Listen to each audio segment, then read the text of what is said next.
Welcome to Season 10, Episode 64 of the Be Conscious podcast. Today, I am pleased to interview Christian Ray Flores, an entrepreneur, international recording artist, philanthropist, and founder of Exponential Life Coaching. Listen in as he shares his extraordinary journey from a child refugee in Chile to entertaining millions as a pop star in Eastern Europe, leading financial projects internationally, and founding entrepreneurial projects in the U.S. Here we go.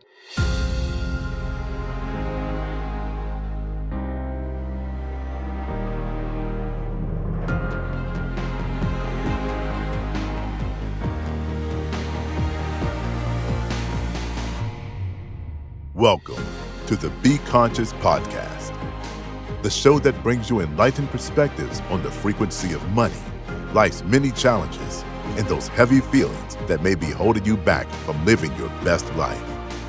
And now your host, Dr. Susan Nicholas.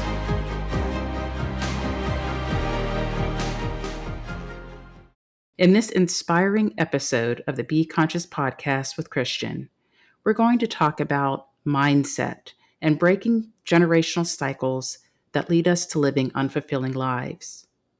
Now, once you begin to bring awareness to generational patterns and then act to break unwanted cycles, your mental presence and conscious awareness and clarity of thought are essential. Something that has helped me on my conscious journey with mental clarity and alertness is Magic Mind. Magic Mind is a clean, organic 2-ounce mental performance shot that keeps you at peak mental performance throughout the day. And you know what I absolutely love about Magic Mind is that it not only tastes great, but I no longer have those midday energy slumps. Now listen, if you're looking for an alternative to the jitters and ups and downs of caffeine, or if you simply want to enhance your favorite energy drink, give Magic Mind a try. You wonder what you ever did before Magic Mind, and if you're anything like me, we'll look forward to it every morning. The Be Conscious podcast audience gets $30 off first-time subscriptions with code BeConscious20 at checkout. That's www.magicmind.com/BeConscious20. Now let's get back to our interview with Christian. Christian, welcome to the Be Conscious podcast. Thank you so much for having me.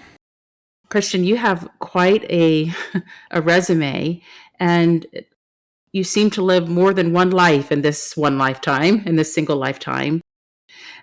I would love it if you would share with our audience how life began with you. In your bio, it says that you are a refugee in Chile. Can you tell us a little bit about your background and how you came into that situation and how you came out of it? Yeah, of course. It's a very strange story because it starts strangely. Both of my parents were Marxists. My mom was Russian. My dad's Chilean. And they met in college, actually. So dad was studying in Moscow to be an engineer.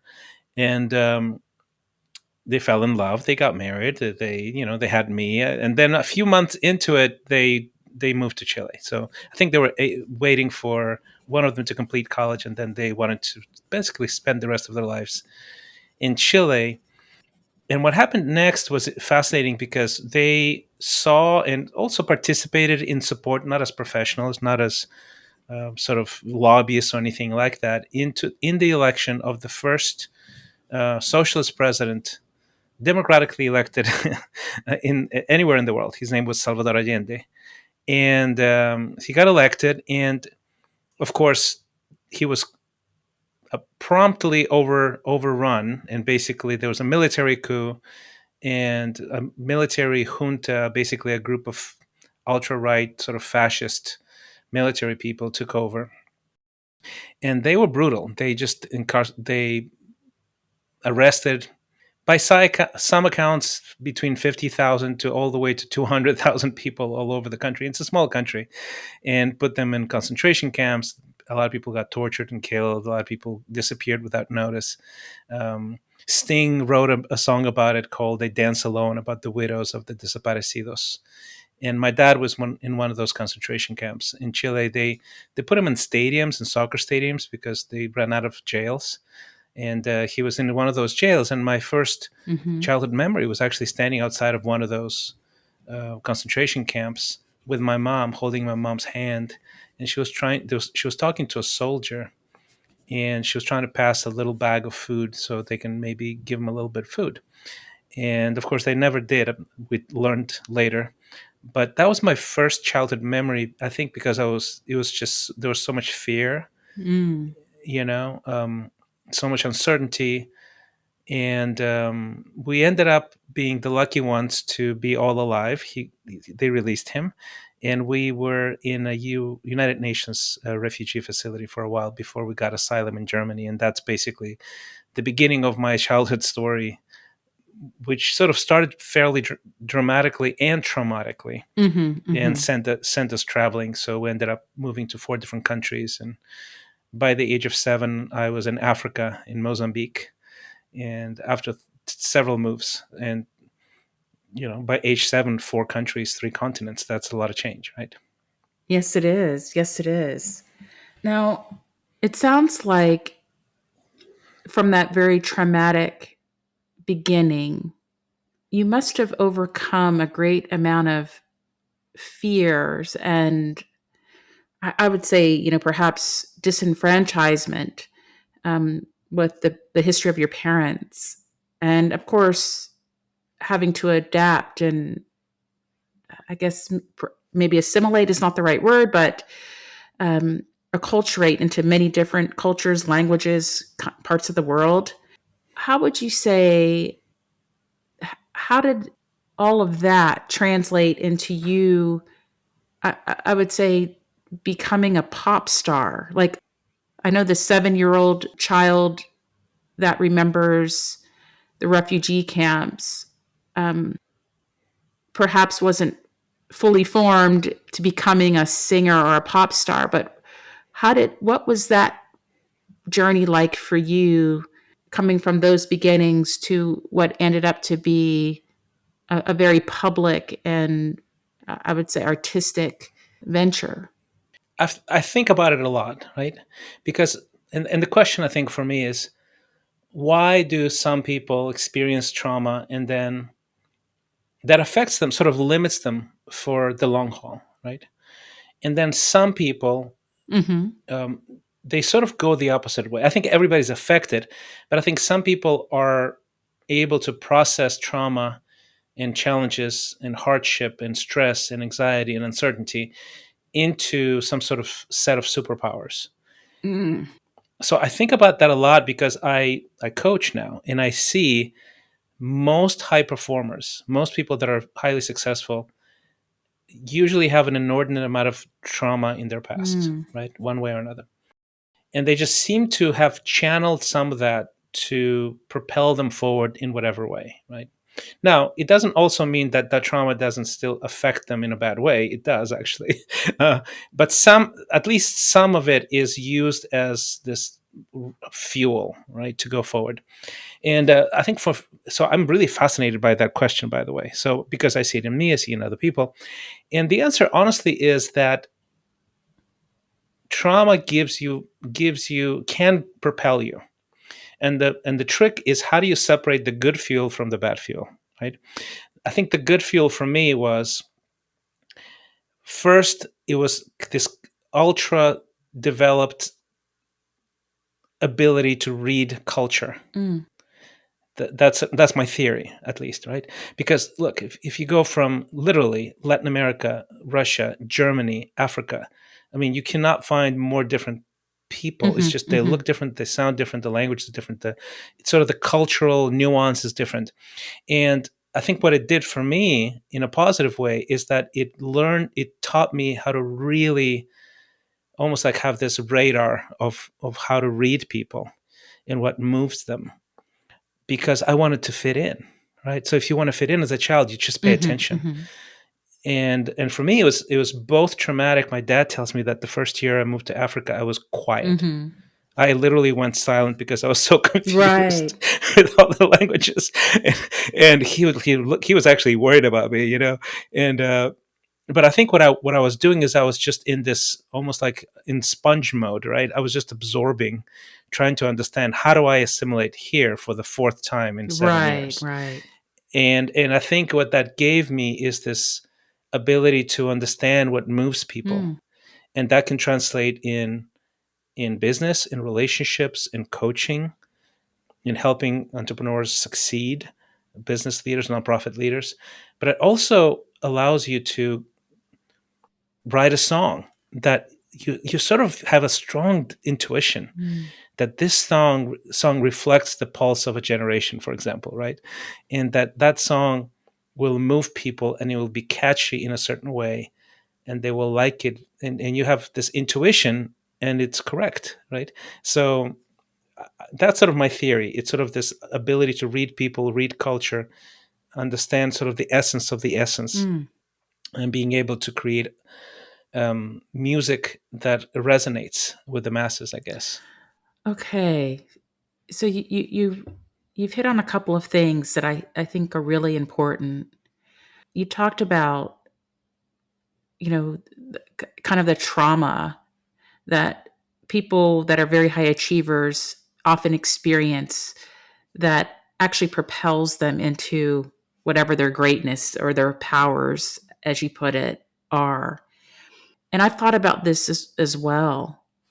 Um, because in the context that I've considered this is if you think about a family with, let's say, multiple children, at least more than one child, and let's say that the entire family experiences trauma, but each child processes it differently, and it's almost like the idea of bystanders witnessing an accident or some sort of collision, and everybody has a different perception of what actually happened. And so, my own situation where my brothers and we were born into pretty desperate financial circumstances and had an early separation from our mother. And each of us processed that very, very differently. One of my brothers, for example, was just, I would describe it, was a tormented child, ended up living a life of crime and drug abuse. Another sibling having the same experience took to alcoholism. And I thought about myself, and I think we have this in common, Christian, is as I remember my early memories and looking at the situation and the environment that I was in and telling myself that this is not the life that I wanted to lead and making choices to overcome it, even as a 5-year-old child, not knowing what the different way could be or how to get there. But I believe it's like the choices, like in the very formative early years of your life, we actually are very powerful beings, as you know, and we make choices. And so I looked at that situation not as something that victimized me, or I didn't want to become a victim of it, but I wanted to overcome it. And even though I didn't have the language to speak that, that's what I ended up doing. And now I have led a very different life. Not that it was easy, or I'm not free of my own challenges and growth experiences, but just a very different perspective of all of it, and feel that I was able to overcome it in a more healthy way, so to speak, than my other siblings. So I wanted to get maybe a little bit more information about you. Did you have other siblings? And did they see this situation differently than you did? Yeah, I have a sister. Her name is Monica. She's 2 years younger than I. And, it's a good question. I think in some ways she was, she's as driven as I am. Mm-hmm. She's a certified. She's a nurse. Sort of has a senior position in a nursing home, and she moved to the States actually before I did. And then there are some areas that affected her in a deeper level. For example, it's so funny that sometimes that really stays with that is not something that's so more obvious, but something more sort of normal, right? So I've literally I've literally witnessed a military coup in Chile. When we were in Africa, there was a civil war that started about a year after we arrived and lasted for a long time. And it was mostly in the north, but we still got bombings. We still got that sort of permanent sense of tension. Mm-hmm. And then when we moved to the USSR, I saw the whole thing fall apart. So I saw the tanks in the street, an attempted coup there as well. And of all those three fairly intense situations that are very rarely experienced by one person in one lifetime, Mm-hmm. the thing that affected us the most was the divorce of our parents, Mm-hmm. and that traumatized us. And she was definitely more affected. She was just more deeply hurt than I was. I think we were both hurt in different ways, but she felt that that resentment, I think, longer than I did. That's sort of my theory. And because of girls, I think they just experience the same thing differently than boys. Mm-hmm. So that's sort of my theory. When I hear you speak about you and your sister, and that the divorce is kind of what we'd say the straw that broke the camel's back, despite all that you were experiencing in the outer world, it makes me wonder if Hmm. your parents, for you two, represented security in a world that was very tumultuous and insecure and violent. And then when that foundation of security was rattled or dismantled, then that kind of broke something.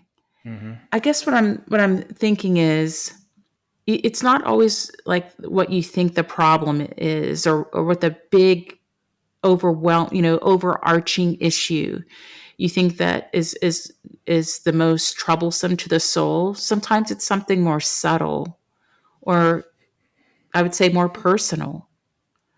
And and I would agree that it's the little things sometimes, or relatively speaking, the little things that often get us, like at the heart or the soul of us. I think something that you said about being that little boy experiencing Mozambique and being silent, I, I think of that as being an observer. I think children obviously can embody this superpower, but I think it's often lost as we get older, of just being still and being quiet and taking it in, and as you said, figuring out what's going on and how this fits in, and just being quiet. And I think in a world that's very loud and chaotic, people that survive it, or that thrive as a result of it, it's often because they are introspective, and they take that the time that they need to be still and be quiet inside, so they can process it all. Sometimes the world, I believe, is moving too fast, and it can be overwhelming.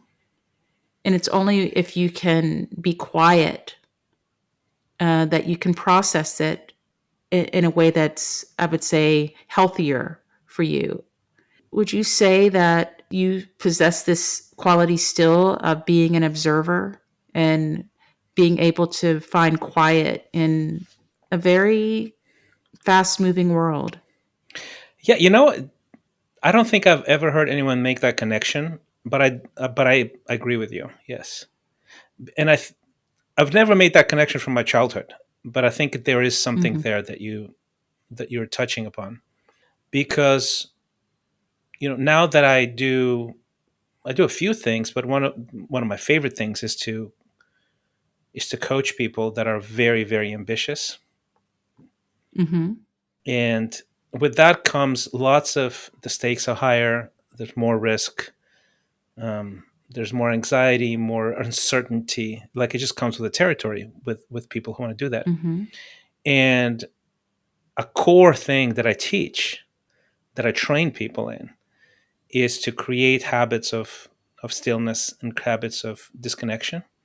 As a matter of fact, happen even habits of emptiness, because no creative Mm. process thrives in a loud place, right? Or in a very In in chaos. chaos. Mm-hmm. You have to even you have to schedule stop times, because creativity just doesn't come out. Great ideas never come out in a chaotic environment. They come out in sort of Mm. this lazy, hey, I have no plans and I'm going to just be.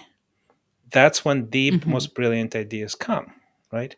And of course, that's almost impossible to fathom for somebody who wants to just go go go.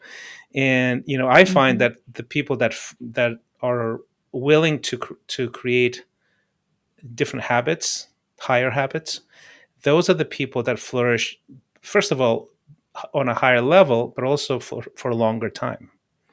And Mm. those are the people that don't burn out when everybody else does, for example, right? Mm-hmm. Mm-hmm. Those are the people Mm-hmm. that have actually just higher quality solutions for people's problems. And there's a way, Mm-hmm. and you can learn that very very easily. It's really fascinating because people almost never come to me because they're just flourishing and they just want to flourish on a higher level. They just don't. Like, that's just not human nature, right? They usually Right. come limping a little bit. And Mm-hmm. and what I tell them is like, look, if you want higher, you either can have high goals, or you have to lower your goals if you don't develop higher habits. You know, you just won't achieve your goals. You can visualize, you can try to manifest all you want. It's just not going to work. You have to develop the habits to support the higher goals. Or that's totally fine if you don't want to have higher goals. Just say, I want to lower my goals and to maintain the habits that I have, which is I think a very not only fair, but it's an honest way of being, right? You have integrity. Mm-hmm.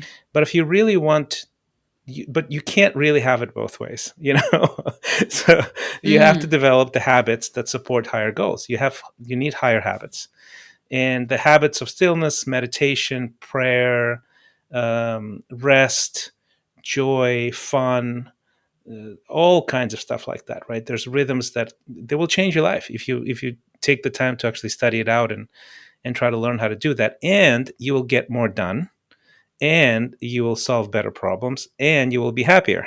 So I think it's a Right. win-win. I love that you talked about higher habits to support higher level goals. Yeah. Hmm. I feel like the world is so like everything's happening at once. It's so busy now. We're so hyper connected, if you will, digitally, that it feels like everything's happening all at once. And I guess it is. But I think we're now aware that everything's happening all at once. And some people can become overwhelmed, not just in their own lives, but just in the frequency of life, in the frequency of the world. How would you suggest that? You said it's easy. How would you suggest that people, what's a tip that you can offer that can help people that are perhaps in a cycle of overwhelm, whether it's with their personal life, with work, with their community, with society, Hmm. whatnot, politics, wars, whatever's going on in their environment, that they can come into stillness. How would you suggest someone do that? Well, I think honestly, every new thing, you need to just decide, I'm going to not stop until this habit is going to be part of my life, right? Mm. I think that's probably the main thing, in the sense of there's a core shift that needs to happen, because nothing new is ever easy.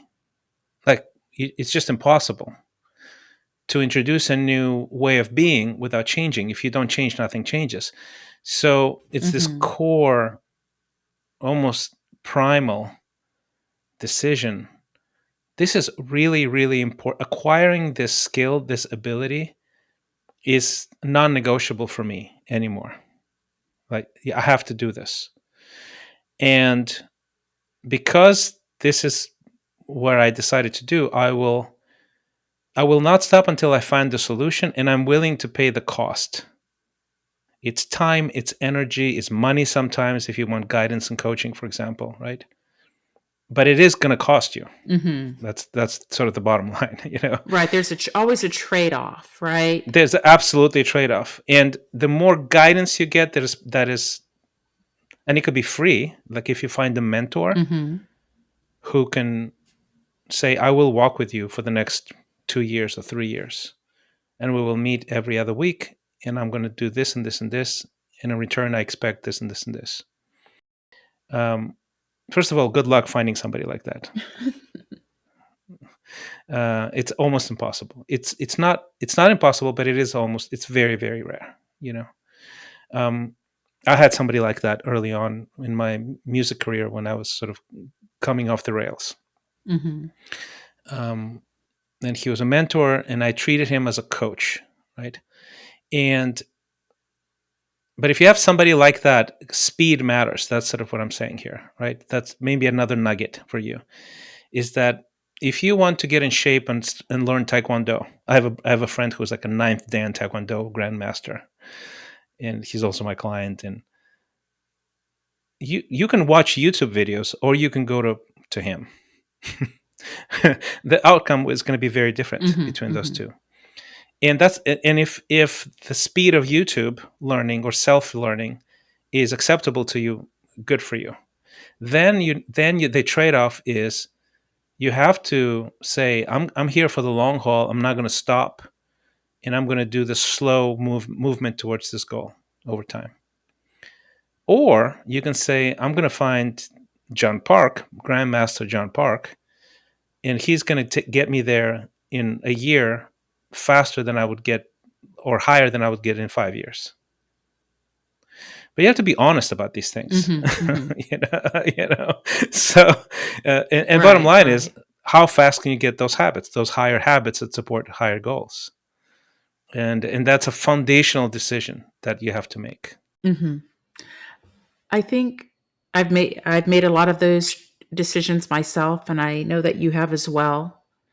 And what I have found is that you have to really want it, Yeah. to change yourself, and no one can want it for you.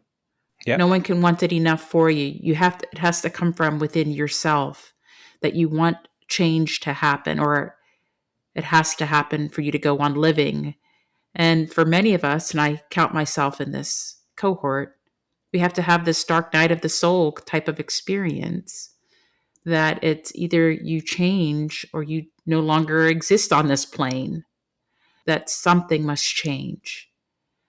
And I know for myself, I know personally that when you come to that place, you don't often know what it is that must change, just something must change. But you're not very sure, completely sure or clear on what that something is. Yeah. Yeah. And that's where guidance is helpful, because you just have this vague feeling that I Mm-hmm. just can't Yeah. live like this anymore. And then it might take you a year to even figure out what you what you need. Right. And if you have somebody who is just wise and sees around corners, they can look at it and go, "Oh, this is what's going on Well, here." it's kind of like that Wheel of Fortune game. When you're at home, you can see the words very clearly, but the person spinning the wheel is, Yeah, sometimes you're too close to the situation to be able you're to very see close, it. and Yeah. and you don't Mm-hmm. know what you Mm-hmm. don't know, right? You just don't. So you can still. I mean, the thing is, if you decide to move, and that's why I think speed matters, is because speed gives you evidence of Mm-hmm. progress, and evidence of progress gives you Mm-hmm. motivation.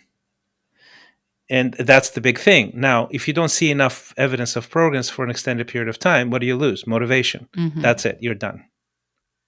I think that's why speed matters. Well, I also think there's a distinction that many people, I would say, perhaps don't make right away. And one is like there's outer changes, like maybe you change a behavior or where you live or what work you do or what you're doing or what clothes you wear. You make some outer change, what you're eating. And then there's the inner work. And what I at least, I can speak for myself. In the beginning of my conscious journey, I believe that if I made the outer changes, then the inner self would miraculously feel better and well and actualized. But what I recognized is it's the inner journey, the introspective one, that alchemist journey, that is the hardest. Because that inner journey Yeah, is, I agree. firstly, to the outward eye or to the outward world, it doesn't look like you're doing anything. But you could be doing the hardest work that Yeah, anybody does on the planet. And I believe, Christian, it's raising your vibrational frequency, changing the energetics of your soul, where whatever is ailing the soul, whatever that resonance is, whether it could be fear, as you talked about early on in your life, insecurities, shame, guilt, whatever that is, that you're holding, that perhaps feeling of lack or undeservedness or unworthiness, when we're dealing with issues of self-worth and value, those things are changed, I believe, spiritually. It's like it's not about the facade, or that outside or public self. It's about the inner self. And I think we do pretty well in the world of pointing out and being able to visualize the outer changes. But it's the inner changes that I think are the more obscure ones that have the highest value, if you will, to changing. And so the way that I've thought about this is the frequency of our feelings, I believe, are the language of the universe. And the idea is that when we change what we feel inside, when we change our vibrational resonance, then our outer world has no choice but to change in kind. That it's really an inside out job. But what we tend to do is try to change the outside first, thinking that that's going to shift the inside. And that's where I believe that fake it till you make it mentality comes from, where I'm going to look a certain way, or I'm going to appear a certain way, but inside you're dying, or you have some very deep seated spiritual, emotional ill within inside of your bones, inside of your soul, inside of your heart. And that's what really, I believe, that silence, that introspection. You talked about the stillness. That's where that work comes into play.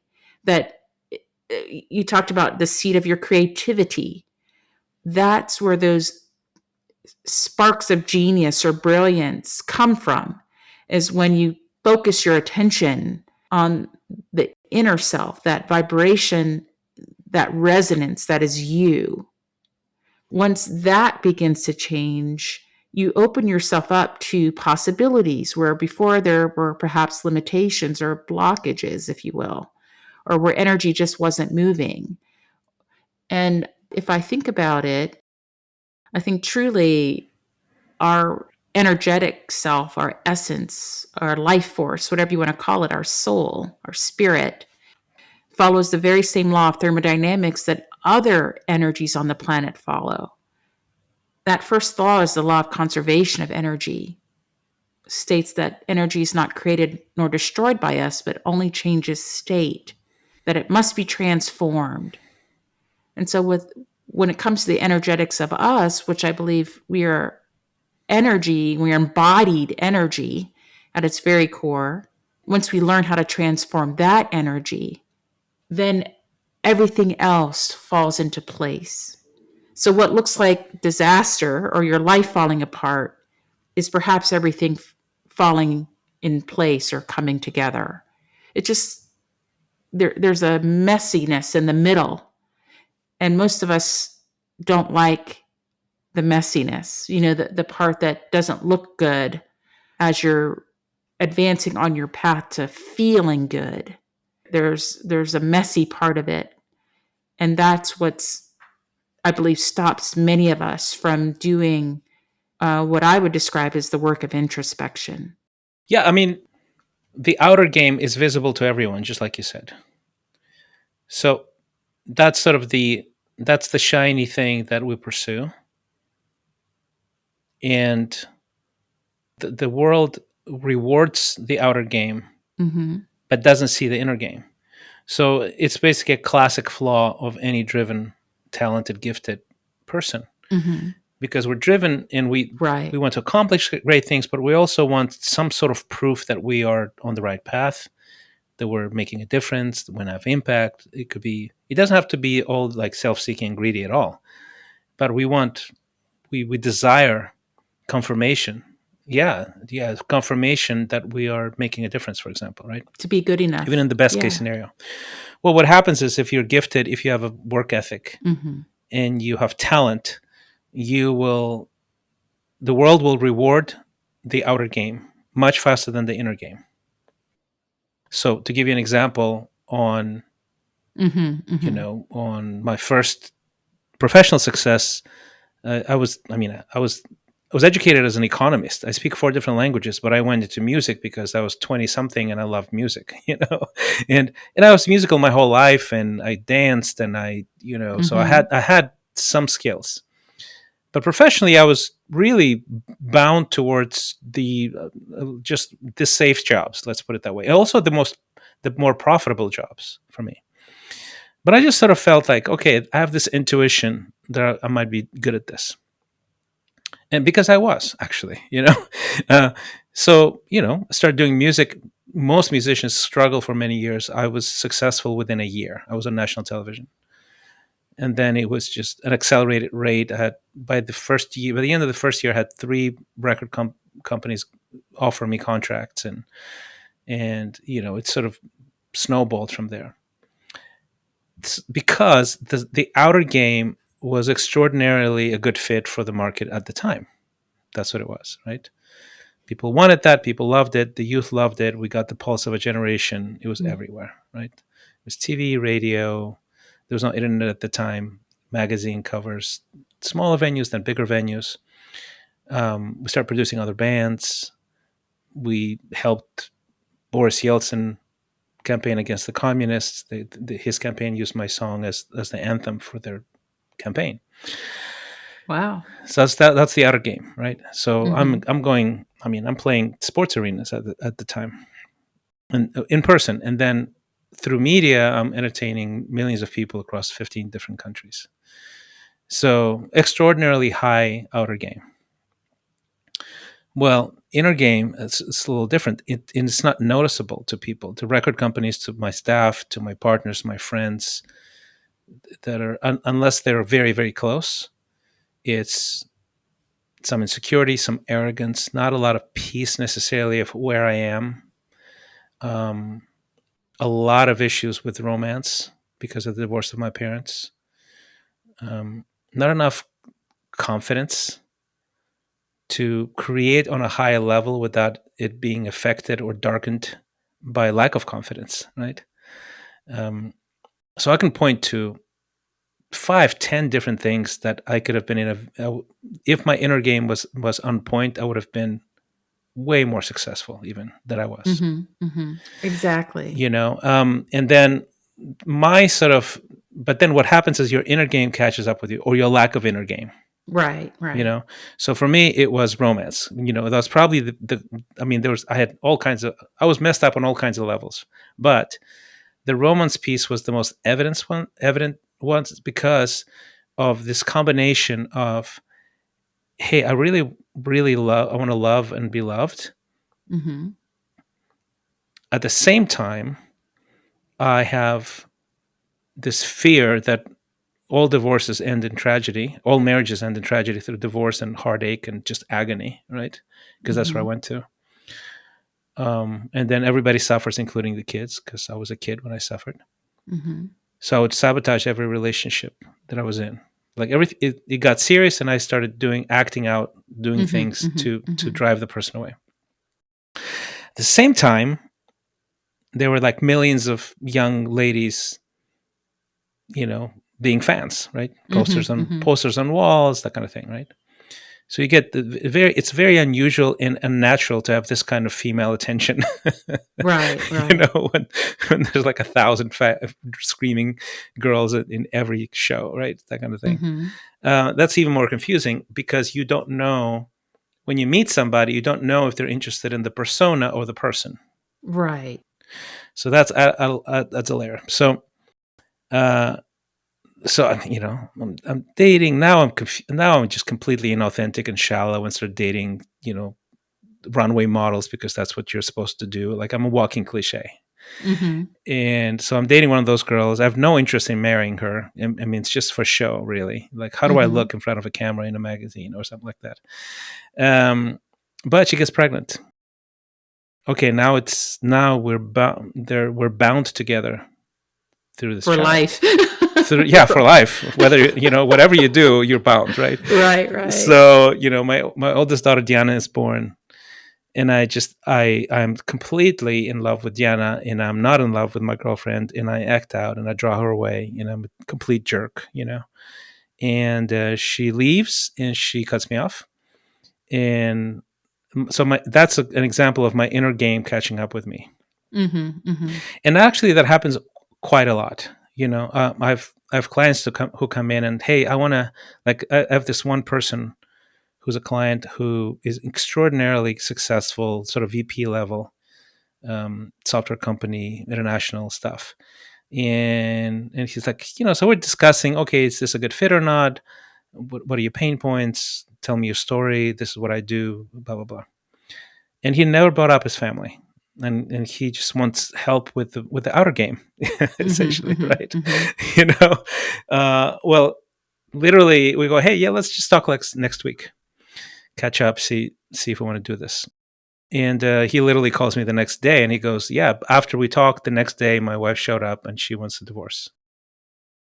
And I said, did you see it coming? And he goes, like, completely out of the blue, completely clueless, right? So it's very classic for people that are extremely successful to have very, very strong outer game and very weak inner game.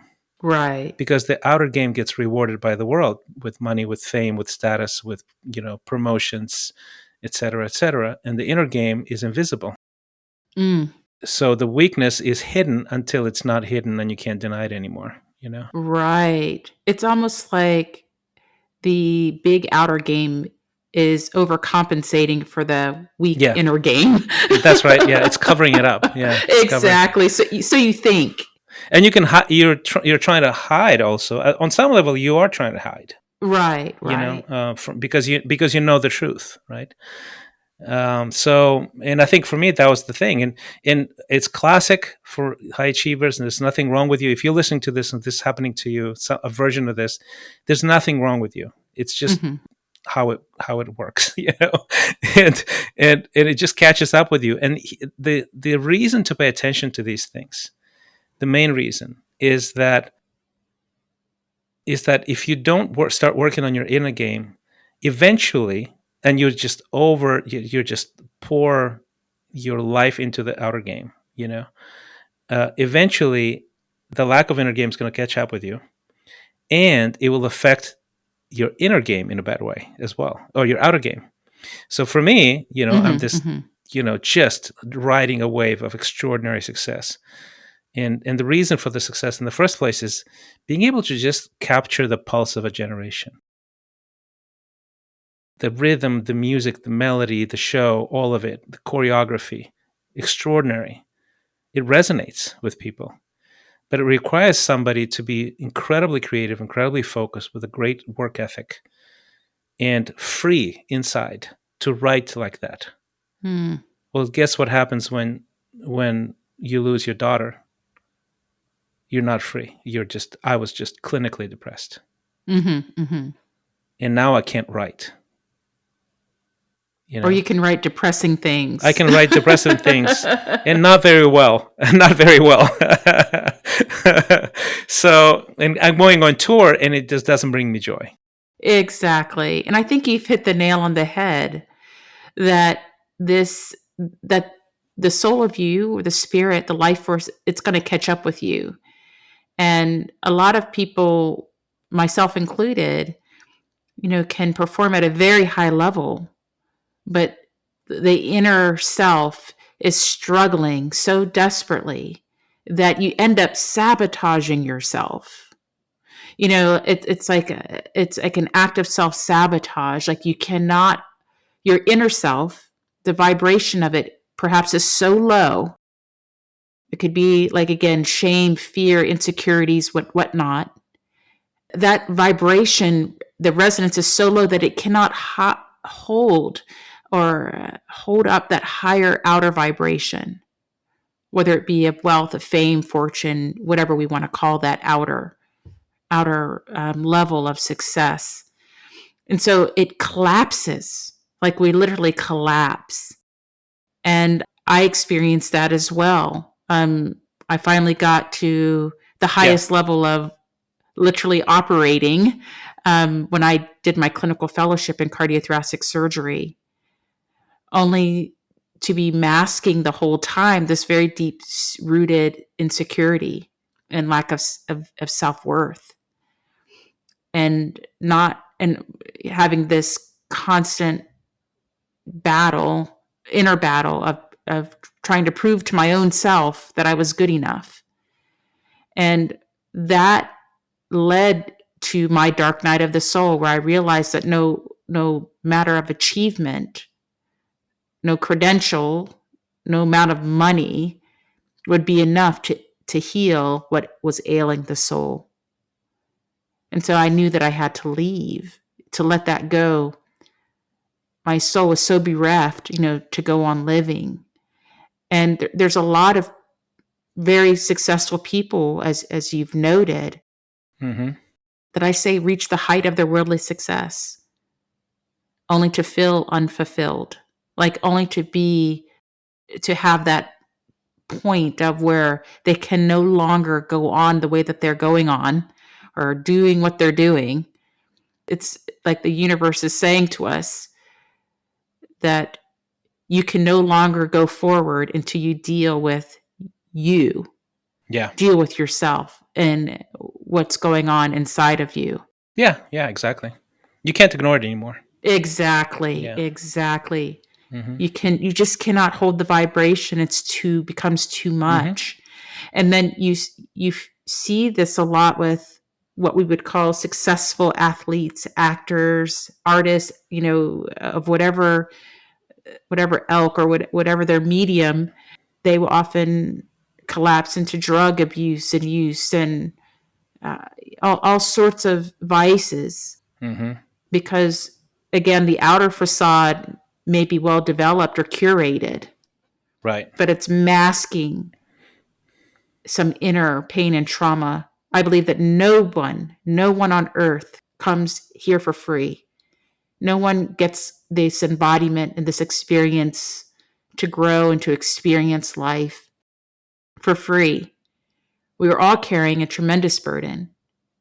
And what's so interesting about this life that we live is that most of us experience our heaviest trauma as children, when we think that we are, let's say, the weakest or most vulnerable or fragile.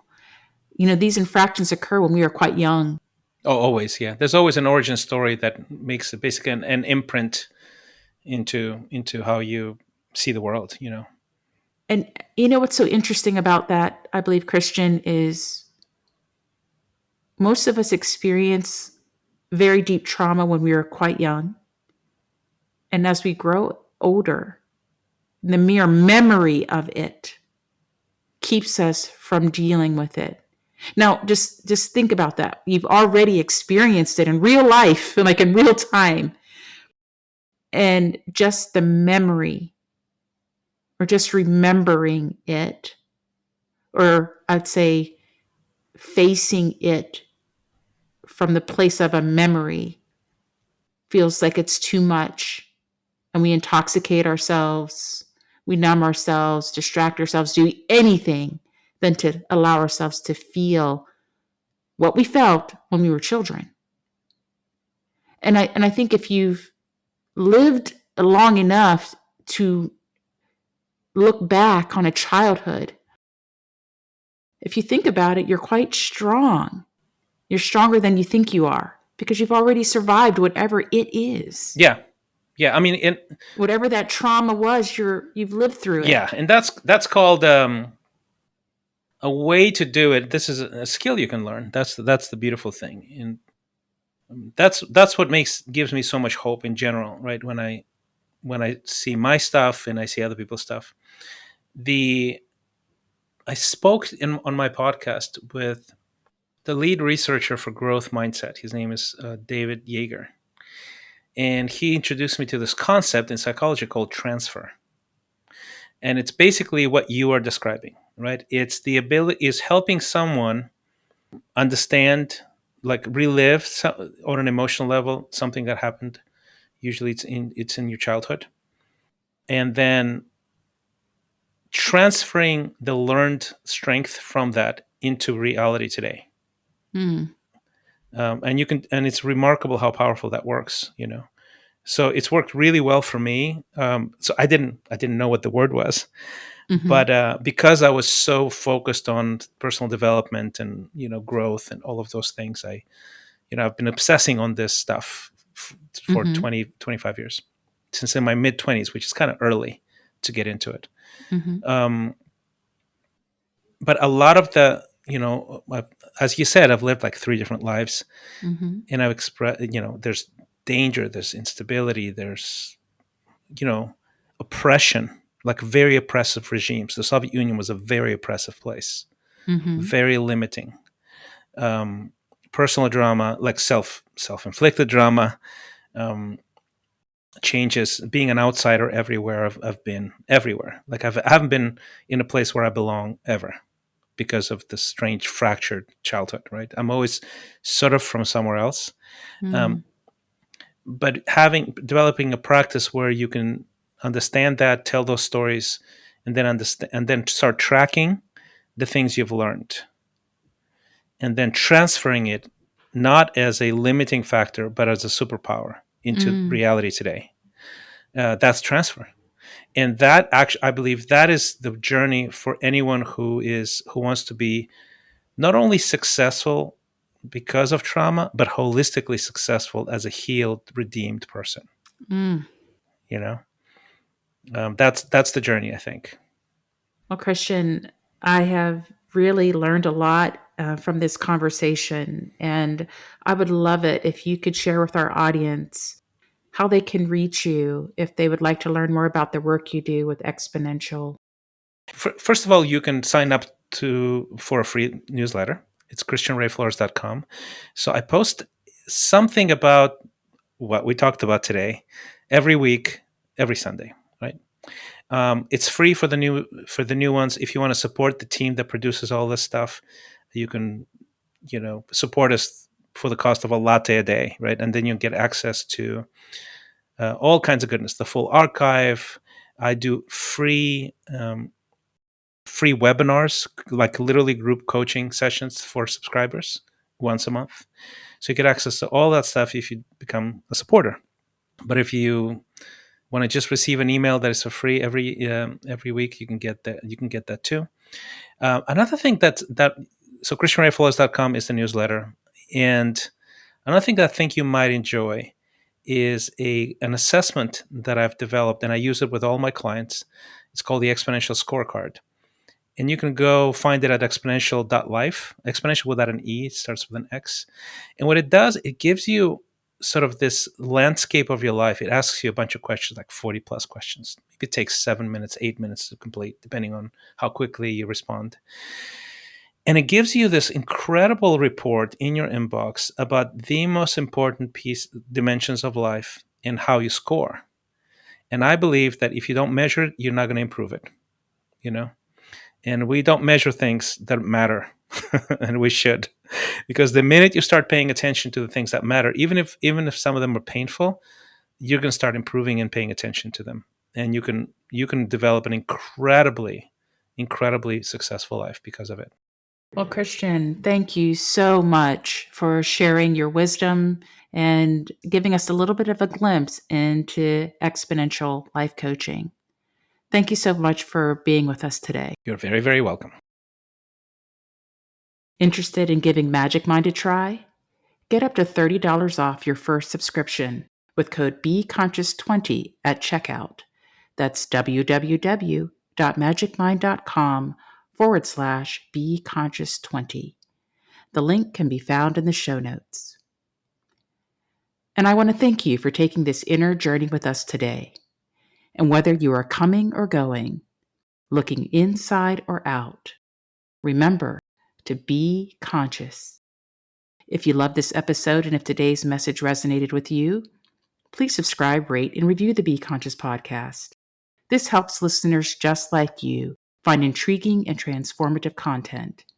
I also want to know what inspired you and what conscious topics you'd like to hear more about. And if you want, you can share those thoughts and questions with me at info@susannicholas.org.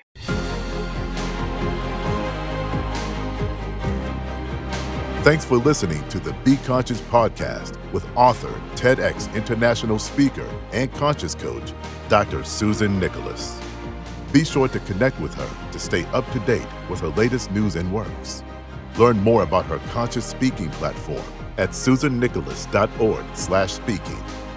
Stay tuned for the next thought-provoking episode. And whether you are coming or going, looking inside or out, remember to be conscious.